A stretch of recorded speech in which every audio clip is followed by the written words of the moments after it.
आज फ्रेंड्स हम जो टॉपिक लेने वाले हैं फिज़िक्स का। आज हमारा जो टॉपिक होगा, हम फिज़िक्स का टॉपिक स्टडी करने वाले एटॉमिक स्पेक्ट्रोस्कोपी, है ना। क्वांटम मैकेनिक्स के अंतर्गत हमारा एक चैप्टर है एटॉमिक स्पेक्ट्रोस्कोपी। उसका एक टॉपिक हम जो डिस्कस करने वाले वो है हमारा ज़ीमन इफ़ेक्ट। ठीक है, ज़ीमन इफ़ेक्ट, इसके बारे में आज हम स्टडी करेंगे। ठीक है, ज़ीमन इफ़ेक्ट क्या होता है, इसको समझने के लिए सबसे पहले हमको पता होना चाहिए कि जो हमारा एटम होता है, एटम के अंदर क्या रहता है, लाइट सोर्स होता है। ठीक है, तो जब हमारा एटम है, अगर उसके ऊपर लाइट पड़ेगी, है ना, या लाइट सोर्स या जाएगा, तो उसमें से क्या होगी, वेव्स या रेडिएशन जो भी है चीज़ें निकलेंगी। ठीक है, तो इसमें से कुछ स्पेक्ट्रम्स भी निकलते हैं, है ना। स्पेक्ट्रम यानी जो कलर्स वगैरह होते हैं या हर एक लाइंस निकलती है। तो अगर उसको किसी भी एटम के स्पेक्ट्रम को हम चाहते हैं कि इसको देखें, तो वो इतने माइनर होते हैं कि वो हमारी विजिबिलिटी से बाहर होते हैं। अब उसको हमें विजिबल मतलब उसको देखना है, उसको विजुअलाइज करना है, तो हम क्या करते हैं, तो हम क्या कर सकते हैं कि हम एक एक्सटर्नल मैग्नेटिक फील्ड का यूज़ कर लेते हैं। तो मेरे माना कि एक एटम है, उसको मैंने क्या करा, एक एक्सटर्नल मैग्नेटिक फील्ड, ठीक है, एक्सटर्नल मैग्नेटिक फील्ड इसके अंदर रख के मैं उसको देख रही हूँ। तो उसकी दो स्टेट्स होती है, एक एक्साइटेड स्टेट होती है और एक ग्राउंड स्टेट होती है। यहाँ पर मैंने एक स्पेक्ट्रोमीटर रख दिया है, अब इसको मैं यहाँ से देख रही हूँ।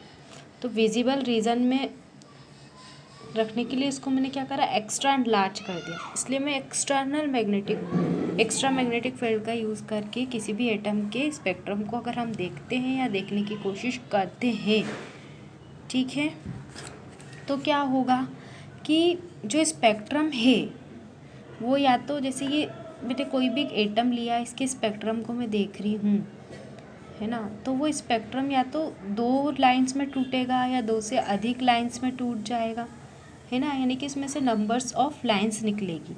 तो इसका जो ये स्पेक्ट्रम का स्प्लिट होना होता है दो पार्ट्स के अंदर, वो मेरा क्या कहलाता है, ज़ीमन इफ़ेक्ट कहलाता है। यही मैंने लिखा है यहाँ पे कि कोई भी एटम के स्पेक्ट्रम को हम एक्सटर्नल मैग्नेटिक फील्ड से जब देखने की कोशिश करते हैं, तो जो एटम होता है ना, तो वो एटम क्या करता है, स्पेक्ट्रल लाइंस दो या दो से अधिक कंपोनेंट में स्प्लिट हो जाती है, और ये जो स्प्लिटिंग ऑफ स्पेक्ट्रल लाइंस होता है वो क्या कहलाता है, ज़ीमन इफ़ेक्ट, है ना। दो या दो से अधिक उसका कंपोनेंट में टूट जाना क्या कहलाता है, हमारा ज़ीमन इफ़ेक्ट कहलाता है। और जो ऐसा करने वाले हमारे साइंटिस्ट थे पहले, उन्होंने ज़ीमन इफ़ेक्ट को सबसे पहले पीटर ज़ीमन ने ही 1896 में देखा था। ओके, तो यहीं पे हम ये बता रहे थे कि कोई भी एक एटम में मान लूँ, मैंने एक एटम ले लिया, है ना, एटम के ऊपर क्या पड़ रही है, लाइट सोर्स आ रही है। ठीक है, एटम के ऊपर है कोई लाइट सोर्स आ रहा है, तो एटम क्या करेगा कि उसमें से रेज़ निकलेगी, ये रेज़ निकल रही है या वेव्स होगी या कुछ स्पेक्ट्रम्स निकलेंगे, है ना, या वेव्स होंगी, कुछ ना कुछ तो होगा उसके ऊपर जब लाइट सोर्स पड़ेगी। तो अगर मैं इसको देखना चाहूँ, ठीक है, इसको विजुलाइज करना चाहूँ, तो इसको मैं विजुअलाइज नहीं कर सकती। क्यों नहीं कर सकती, क्योंकि ये जो रेज़ निकल रही हैं वो इतनी माइनर है कि मेरी आँखों तक ही इनका विजिलेंस, तो इनको विजिबल रीजन में देखने के लिए मैंने क्या किया कि इस एटम को मैं क्या करूँगी कि एक एक्सटर्नल मैग्नेटिक फील्ड में रख दूँगी। ठीक है, एक्सटर्नल मैग्नेटिक फील्ड के अंदर अगर हम इसको रख देंगे और फिर हम किसी स्पेक्ट्रम की मदद से इसको देखने की कोशिश करेंगे, ठीक है, ये इस मेरा स्पेक्ट्रम मीटर है या स्पेक्ट्रम है, इससे देखने की कोशिश करेंगे, तो वो जो लाइंस, जो स्पेक्ट्रम बनेगा यहाँ पे मान लिया, तो अगर वो दो लाइंस में टूट रहा है ना, स्प्लिट हो रहा है, स्प्लिट इन टू लाइंस, ठीक है, जैसे कि स्प्लिट हुआ, यहाँ से ये टू लाइंस बनी, है ना, ठीक है। ये टू लाइंस में जो स्प्लिट हो रहा है वो क्या कहलाएगा, हमारा जीमन इफेक्ट। ओके, ये जो जीमन इफेक्ट होता है इसके टाइप्स होते हैं, ठीक है। तो जीमन इफेक्ट जो होता है वो हमारा दो प्रकार का होता है। एक होता है हमारा नॉर्मल जीमन इफेक्ट, एक होता है एनोमूलस जीमन इफेक्ट। तो जो नॉर्मल जीमन इफेक्ट होता है ये क्या होता है, हम स्ट्रॉन्ग मैग्नेटिक फील्ड में देखते हैं फर्स्ट, और ये हमको वीक मैग्नेटिक फील्ड में देखते हैं।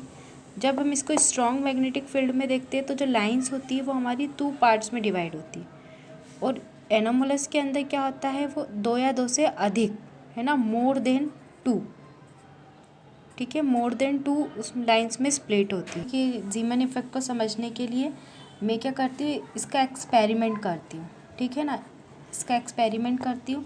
तो मैं मान लेती हूँ कि मैंने दो आयरन बार्स ले लिए हैं, ये दो आयरन बार हैं, ठीक है। इसके ऊपर मैं कॉपर की वाइंडिंग कर देती हूँ, तो ये इलेक्ट्रोमैग्नेट्स बन जाएंगे, ठीक है, ठीक है। मैंने आयरन बार ली थी, इसके ऊपर ये मैंने कॉपर की वाइंडिंग कर दी, तो ये क्या बन गए मेरे इलेक्ट्रोमैग्नेट्स, ठीक है। और मैं दो पोल पीसेस ले लेती हूँ,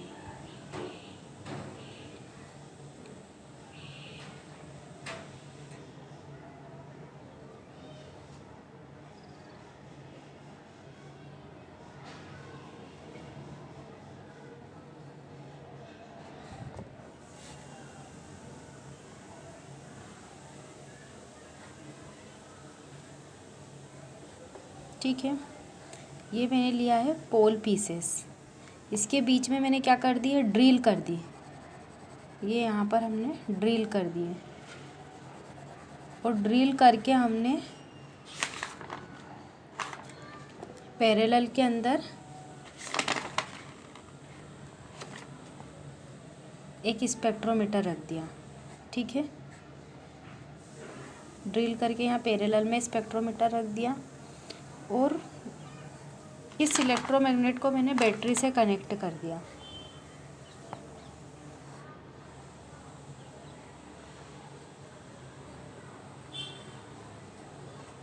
ठीक है। यहाँ पर मैंने एक लाइट सोर्स लिया एस, और एक स्पेक्ट्रोमीटर इसके परपेंडिकुलर में रखा, ठीक है, ये मैंने रखा परपेंडिकुलर में, ओके। तो कुछ इस प्रकार हमारा अरेंजमेंट बैठ जाता है।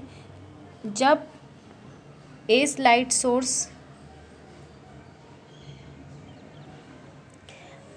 है ना, हम एस लाइट सोर्स लेते हैं, दो इलेक्ट्रोमैग्नेट पोल पीस हैं। अब हाई रिजोल्यूशन को हम एक तो पैरेलली स्पेक्ट्रोमीटर से देख सकते हैं और एक परपेंडिकुलर से। तो यही लिखा है कि सबसे पहले हम एक एस लाइट सोर्स लेते हैं, लाइट सोर्स को हम इसको पूरे को एक्सटर्नल मैग्नेटिक फील्ड में रख देते हैं, ठीक है। जब हम यहाँ पर दो इलेक्ट्रोमैग्नेट पोल पीस के लिए, है ना, हर एक मतलब दो इलेक्ट्रोमैग्नेट लिए तो हम पोल पीसेस भी दो लेंगे।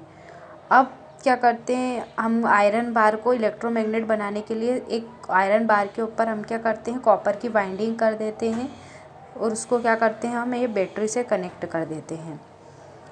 और जो स्पेक्ट्रल लाइंस है वो कैसे स्प्लिट हो रही वो देखने के लिए हम क्या करते हैं, मैग्नेटिक फील्ड के पैरेलल, एक तो पैरेलल में हमने स्पेक्ट्रोमीटर लगा दिया और एक परपेंडिकुलर में लगा देते हैं। इसमें लगाने के लिए हमको क्या करना पड़ता है, ड्रिल करके लगाना पड़ता है।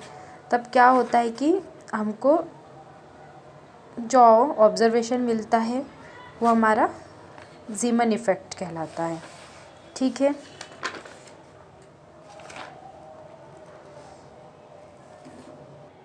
हमारा जो जीवन इफेक्ट होता है उसको हमने दो पार्ट्स में डिवाइड किया, नॉर्मल और एनामोलस।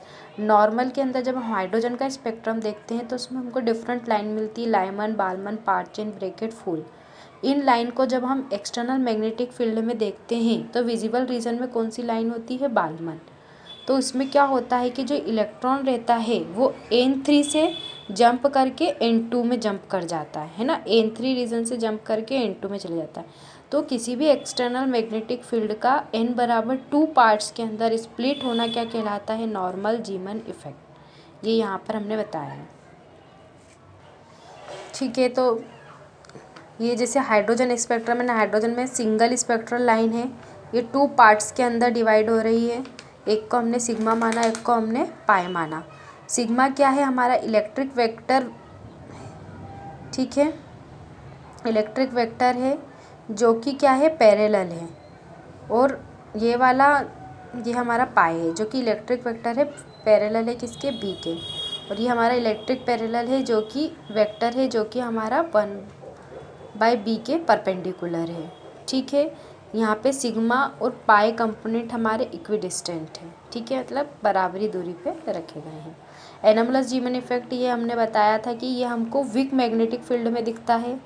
ठीक है, हमने ये सोडियम के लिए बनाया है स्पेक्ट्रम कि ये जाकर के कितने 3 पार्ट्स में हमको या तो डिवाइड होता दिखेगा या 2 पार्ट्स में डिवाइड होता दिखेगा, है ना, 2 या 2 से अधिक पार्ट्स में ये स्प्लिट हो सकता है। तो वो हमारा क्या कहलाएगा, एनामोलस जीमन इफेक्ट। यहाँ मैंने कुछ और उसका नॉर्मल जीमन इफेक्ट के बारे में लिखा है कि जीमन इफेक्ट को हम क्वांटम थ्योरी से भी रिप्रेजेंट कर सकते हैं और क्लासिकल थ्योरी से भी, लेकिन हमने यहाँ उसको क्वांटम मैकेनिक्स से इसको रिप्रेजेंट किया है कि जब हमारा स्ट्रॉन्ग मैग्नेटिक फील्ड होगा तो हमें नॉर्मल जीमन इफेक्ट मिलेगा और हमारी स्पेक्ट्रल लाइन 2 पार्ट्स में स्प्लिट होगी, 3 से ज़्यादा पार्ट्स में स्प्लिट नहीं होगी। ठीक है, अगर वो 3 से ज़्यादा पार्ट्स में स्प्लिट होती है तो ये इस पर डिपेंड करता है कि आप उसको कौन सी डायरेक्शन से देख रहे हो, पैरेलल देख रहे हो या परपेंडिकुलर। ठीक है, ठीक है, अगर आप परपेंडिकुलर से ऑब्जर्व करोगे तो आपको 3 पार्ट्स में स्प्लिट होती नज़र आएगी, और पैरेलल से देखोगे तो वो 2 पार्ट्स में ही स्प्लिट होती नज़र आएगी। ठीक है, जो कंपोनेंट जिसकी फ्रिक्वेंसी हायर होती है उसको μ0 + dμ से दर्शाते हैं, और अदर जिसकी फ्रिक्वेंसी लोअर होती है उसको μ0 dμ से दर्शाते हैं। ये यहाँ पर हमने नोट डाउन किया है। 2 कंपोनेंट लाइंस को सिग्मा कंपोनेंट कहते हैं। ठीक है, एक स्पेक्ट्रल लाइन का 3 कंपोनेंट में स्प्लिट होना किसकी प्रेजेंस में, स्ट्रॉन्ग मैग्नेटिक फील्ड में, वो नॉर्मल जीमन इफेक्ट कहलाता है। ठीक है, अगर आपको मेरा वीडियो पसंद आया तो मेरे पेज को लाइक करें और सब्सक्राइब करें।